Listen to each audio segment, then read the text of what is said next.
দুৰ্ভগীয়া ফচল ডেকা বাবুল হকৰ প্ৰাণ বচাও আহক।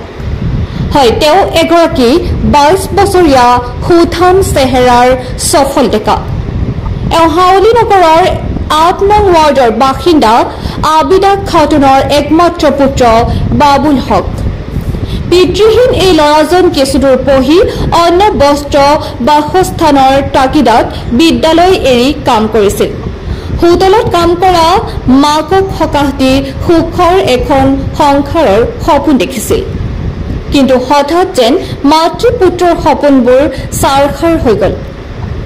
বাবুলৰ ডিঙিত প্ৰচণ্ড বিষ অনুভৱ হ'ল। অসমৰ ইমূৰৰ পৰা সিমূৰলৈ ডক্তৰ দেখুৱাই চিকিৎসা কৰিলে, কিন্তু কাৰো চিকিৎসাই বাবুলৰ কামত নাহিল।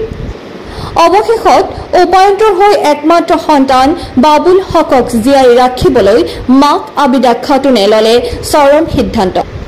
একমাত্ৰ থকা ভেটিটোকে বন্ধকত থৈ উন্নত চিকিৎসাৰ বাবে চেন্নাইৰ এপ'ল' হস্পিটেলত লৈ গ'ল অশিক্ষিত মাতৃয়ে। ডিঙিত কঠিন অস্ত্ৰোপচাৰ হ'ল যদিও বাবুল এতিয়াও সুস্থ হৈ নুঠিল।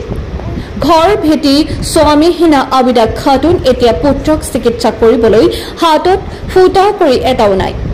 সেই মাকৰ কাতৰ আহ্বান সকলোৰে সন্তানৰ নিচিনাকৈ তেওঁৰো একমাত্ৰ সন্তান বাবুল হক জীয়াই থাকক। বাবুল জীয়াই থাকিবলৈ এতিয়া আপোনালোকৰ কিঞ্চিত সহায়ৰ প্ৰয়োজন।